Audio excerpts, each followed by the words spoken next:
Assalamualaikum warahmatullahi wabarakatuh. Jumpa lagi dengan saya, Matt with Razali. Dan pada kesempatan kali ini, kuliah kita akan membahas tentang persamaan diferensial biasa ordo 1 dan ordo 2. Hanya pada sesi video kali ini yang kita bahas adalah ordo 1 saja dulu. Ya, kita hanya akan membahas ordo 1 dulu. Dalam video ini nanti insya Allah kita akan lanjutkan pada persamaan diferensial biasa ordo 2 dan selanjutnya. Baik, kita mulai persamaan diferensial biasa ordo 1 ya. Oke, referensi yang digunakan adalah Engineering Mathematics Programs Problems karangan Ken Astrup dan Calculus Early Transcendental karangan Sullivan and Miranda. Baik, persamaan diferensial. Persamaan diferensial itu pada umumnya terbagi dua, yaitu ada persamaan diferensial biasa dan ada lagi persamaan diferensial parsial. Ya. Persamaan diferensial biasa dan persamaan diferensial parsial. Yang biasa, parsial. Kalau biasa apa? Persamaan diferensial biasa itu biasanya variabel bebasnya hanya satu X saja. Ya, dia memiliki variabel bebas Y dan turunan dari Y terhadap X. Nah, kalau persamaan diferensial parsial, itu variabel bebasnya bisa lebih dari satu. Jadi ini adalah fungsi multivariabel. Misalnya fungsi variabel tak bebasnya adalah Z, adalah fungsi dari X, Y, T, dan seterusnya. Nah, di sini dia melibatkan variabel bebas X, Y, T, dan seterusnya, beserta variabel tak bebas Z, dan turunan-turunan parsial variabel tak bebas Z terhadap variabel-variabel bebasnya. Kita fokus pada persamaan diferensial biasa yang variabel bebasnya hanya satu, yaitu X saja. Nah, jadi kita lihat. Persamaan diferensial biasa, ini contoh, ada A, B, C, D, E, F. Nah, ini mengapa ini dikatakan persamaan diferensial? Karena ada terlibat di sini dy dx atau turunan, ya kan? Nah, ini persamaan diferensial sama dengan 0. Kenapa ini ada dianggap persamaan diferensial? Karena di sini ada melibatkan turunan, ada y, ada x, variabel bebas dan variabel tak bebas. Nah, ini ada turunan double double prime, itu turunan kedua, turunan pertama. Ada y, ada x. Ini ada turunan ketiga, ya kan? Turunan pertama dan sama dengan satu. Nah, ini turunan pertama, kan begitu? Ini turunan kedua. Nah, ini semua adalah persamaan diferensial yang yaitu persamaan diferensial biasa, variabel tak bebasnya y, variabel bebasnya x. Yang mana kita mengetahui apakah y dan x variabel tak bebas? Ini kalau dia dibilang dy dx, maka yang atas itu variabel tak bebas, ya. Yang bawah adalah variabel bebas. Ada Y, ada X, ada Y, ada turunan. Nah, itulah dia persamaan diferensial biasa. Oke, kita tengok. Di dalam persamaan diferensial biasa, ada dua terminologi istilah penting yang perlu kita ketahui dengan baik, yaitu ada penyana ordo dan derajat dari persamaan diferensial. Itu ordo itu apa? Tengok di sini. Ordo dari suatu persamaan diferensial ini adalah apa? Turunan tertinggi yang terlibat dalam persamaan itu.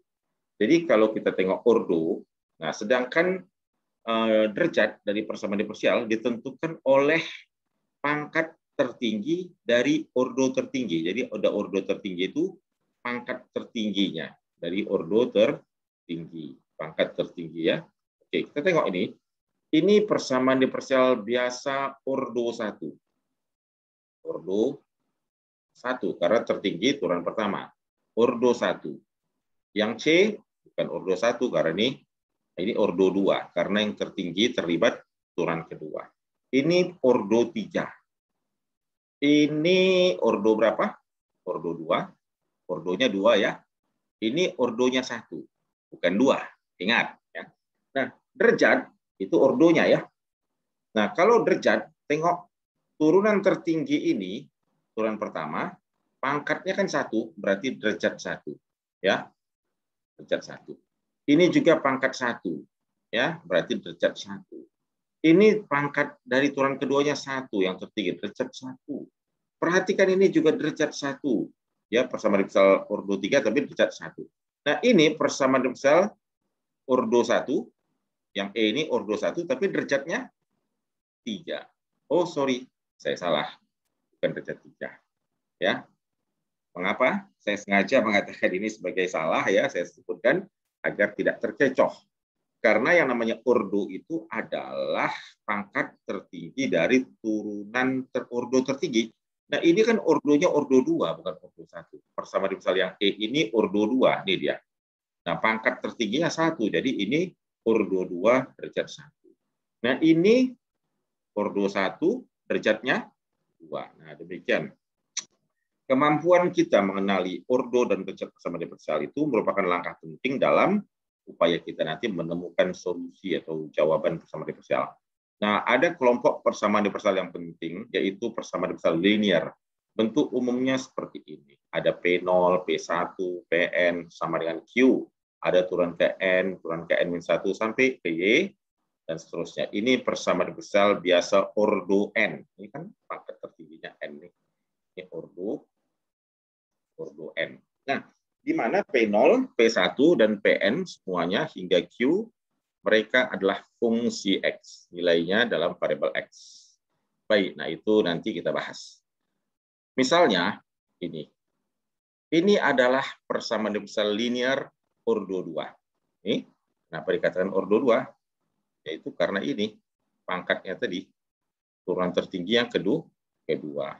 Nah, berikutnya nih, saya beri soal. Berapa ordo dan berapa derajat dari persamaan ini? Oke, kita lihat. Ini turunan tertinggi, turunan keberapa? Turunan kedua. Jadi kalau dia turunan tertinggi, turunan kedua, maka dia dinamakan ordo 2. Derajatnya berapa? Derajat itu pangkat dari ordo tertinggi. Nah, ordo tertinggi ini hanya pangkat 1, jadi ordo 2, derajat 1. Baik. Kita lanjutkan.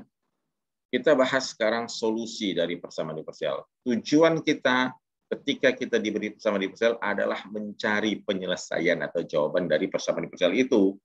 Jadi kalau suatu fungsi Y, ada fungsinya tuh Y sama dengan fungsi X. Y sama dengan Fx. Ya, ini fungsinya. Dia disebut penyelesaian dari persamaan differential dalam interval I jika ketika Y beserta turunan-turunannya dimasukkan ke dalam persamaan diferensial, maka persamaan tersebut akan terpenuhi untuk semua X dalam interval I. Itulah dia namanya solusi umum. Nah, solusi umum persamaan diferensial itu mewakili semua solusi persamaan diferensial dan berbentuk persamaan biasa dengan konstanta arbitrer. Ada sebarang bilangan konstan yang arbitrer itu bilangan konstan yang sembarang. Jadi ada banyaknya konstan arbitrer dalam solusi umum, itu akan sesuai dengan ordo dari persamaan differential itu. Artinya apa? Kalau kita punya persamaan differential ordo 1, dia hanya akan memiliki satu konstanta C. Kalau kita punya persamaan differential ordo 2, maka solusinya nanti akan memiliki, solusi umum ya, 2 konstanta arbitrer, dan seterusnya kalau ordo 3. Nah ini ordo 2. Jadi kalau kita selesaikan, dia akan memiliki 2 buah konstanta arbitrer. Dua-dua itu mana? Ini dia. Kalau kita selesaikan, mana? Ini solusinya kan ini di kanan ini. Mana 2 itu? Yaitu C1, C2. Karena dia ordo. Nah, itu dia ya. Ya, jadi kenapa ini C1 sin X, C2 cos X itu adalah solusi dari persamaan differential ini? Karena kalau kita cari turunan pertama, ini kita turunkan pertama, turunan keduanya ini turunan keduanya ini. Lalu Y-nya, tentunya Y-nya ini, masukin turunan kedua ini ke sini, masukin ini kan Y, masukin Y-nya ke sini, maka hasilnya akan sama dengan 0. Maka itulah yang kita namakan dengan solusi. Terpenuhi maksudnya. Nah sekarang ini ada contoh. Tunjukkan bahwa Y sama dengan Fx sama dengan X pangkat 4 kurang 5X tambah 1 adalah solusi dari persamaan diferensial yang ini. Bagaimana kita menunjukkan bahwa ini solusi? Tentunya kita tulis Y sama dengan apa? X pangkat 4 dikurang ya. X pangkat 4 dikurang 5X tambah 1. Maka turunan pertamanya berapa? 4X pangkat 3 kurang 5. Turunan keduanya 12X saja. Nah, baik itu turunan pertama, ini kan di sini kan ada turunan ini ada turunan kedua. Ini kan ada turunan kedua, ya. Turunan keduanya ini. Jadi turunan kedua itu diganti menjadi 12X. Nah, begitu. Ya.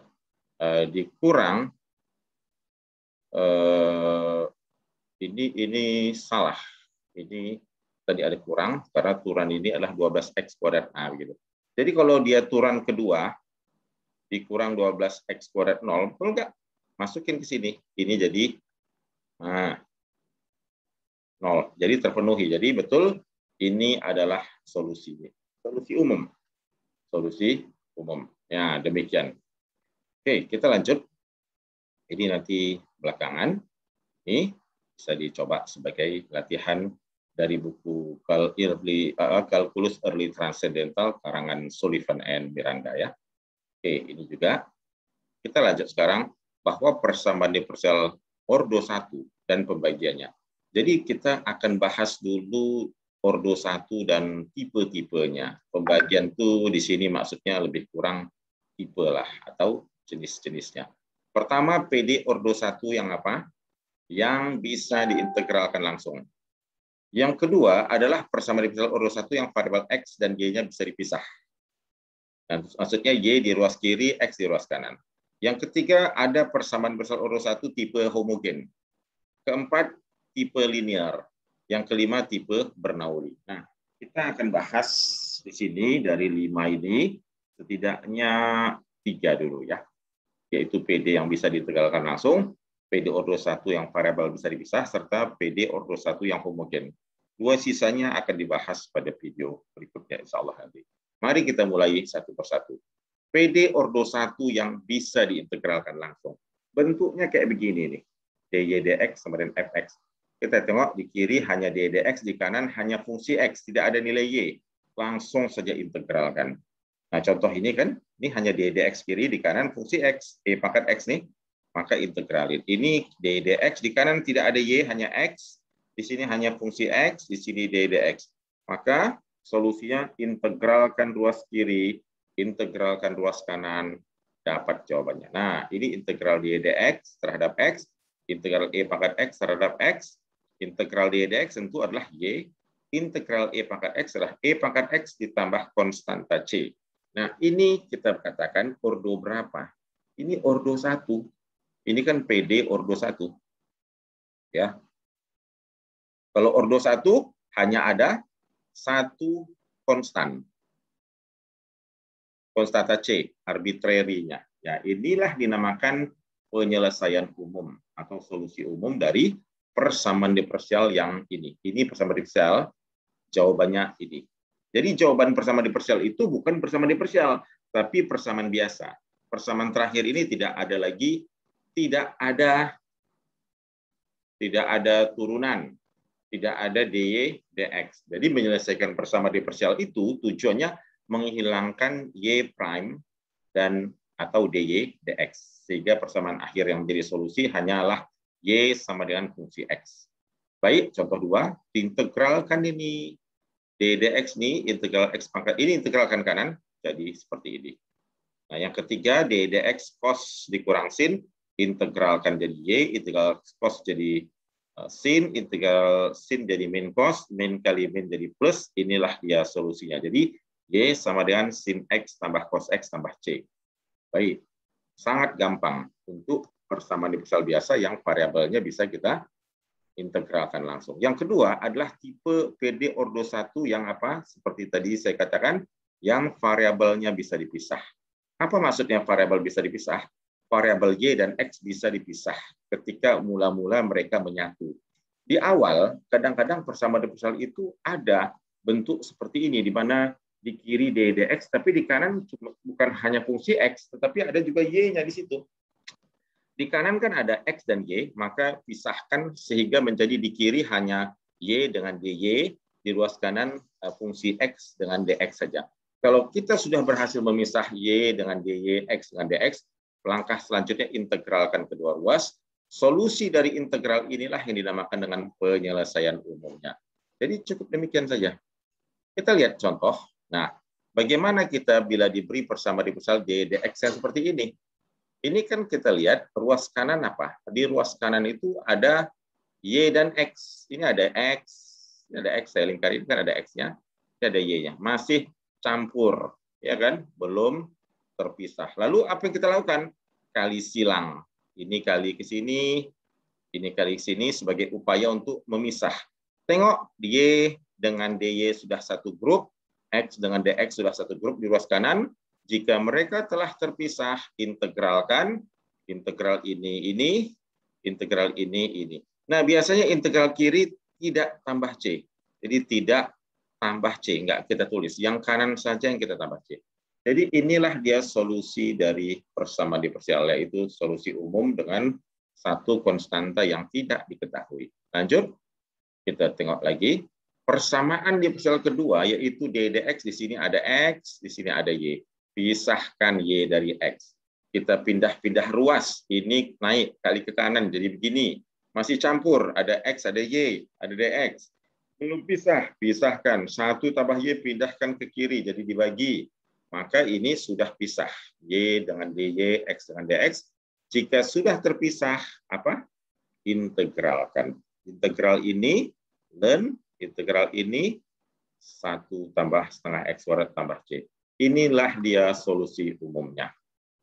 Suatu persamaan tanpa dy dx lagi. Yang ketiga, persamaan diferensialnya kayak begini.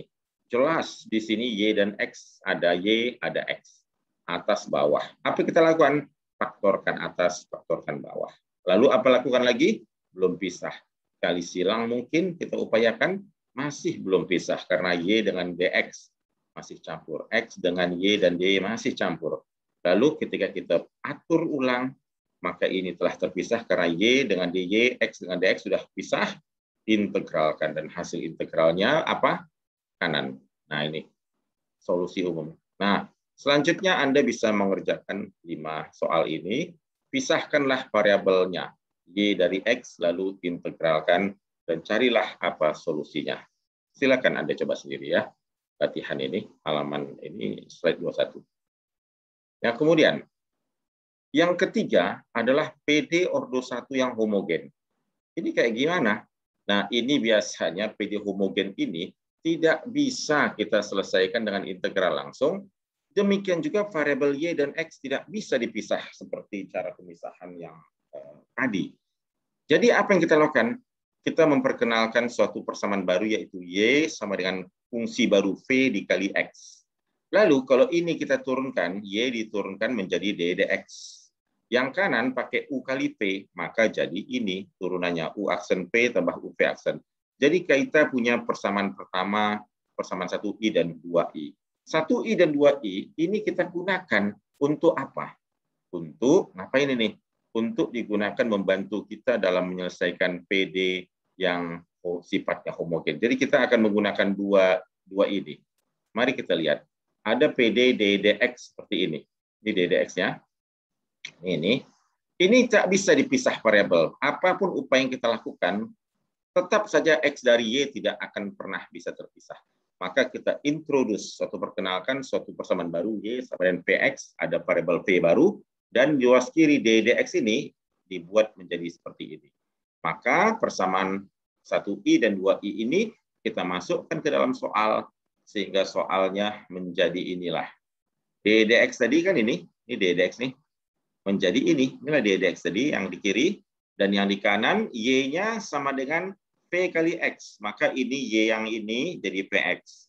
Lalu selesaikan, coret jadi seperti ini rapikan jadi begini, kemudian V yang kiri ini pindah ke kanan, lalu menjadi persamaan seperti ini, maka rapikan. Nah, sekarang persamaannya sudah begini. Ada X, ada V dan DV. Nah, ini bisa dipisah. Pisahkan V dari X, ternyata bisa. Ini sudah terpisah, integralkan seperti biasa dalam V dan dalam X. Integral dV, ini, integral dx jadi ln begini, maka jawaban dari V dan X itu ini. Tapi ingat, soal awal kita bukan dalam V. V hanya variabel antara. Soal kita tetap saja Y sama dengan apa? Y dalam X, maka V itu kita kembalikan. Ingat tadi bahwa Y sama dengan V kali X, sehingga kita balik jadi Y, V sama dengan Y dibagi X. Maka nilai V yang ada di sini diubah menjadi Y per X, dan inilah dia solusinya. Demikian ya. Contoh kedua, kita punya persamaan seperti ini. Ingat lagi, kita tadi punya Y sama dengan Px persamaan 1, dan yang kedua kita punya dx sama dengan apa? P tambah X kali dV dx. Ini dua persamaan ini, maka nilai dx ini menjadi apa? Nilai dx itu yang nilainya akan kita ganti menjadi ini. Dx-nya kita ganti menjadi ini. Ganti jadi ini. Nah, jadi dx ini ganti jadi ini. Lalu inilah dia. Nah, ini dia. Nah, ini ya dx-nya. Lalu nilai x-nya jadi nilai y-nya jadi apa? Y tadi kan sama dengan px, sehingga y di sini berganti menjadi px kuadrat. Nah, ini p kuadrat ya. Diganti, diberes-beresin, jadilah persamaannya tidak dalam y dan x, tapi dalam p dan x. Perhatikan, pisahkan variabel, sudah terpisah, integralkan, integralkan. Kembalikan lagi p, di mana p tadi apa? Y per x. Maka inilah dia solusi dari persamaan diferensial kita. Nah, kita telah membahas 3 hal di sini, dan sebagai penutup, saya berikan 3 buah latihan yang diambil dari referensi buku Engineering Matematik karangan Case Road. Silakan diselesaikan dengan cara PD homogen ordo 1. Terima kasih telah melihat video ini. Semoga ini bermanfaat dan membantu. Akhir kata, sebelum saya akhiri, kita akan melanjutkan nanti dengan bagian part yang kedua dengan ya bentuk keempat dan kelima, yaitu PD ordo 1 linear dan yang Bernoulli pada kesempatan berikutnya. Demikian, Assalamualaikum warahmatullahi wabarakatuh.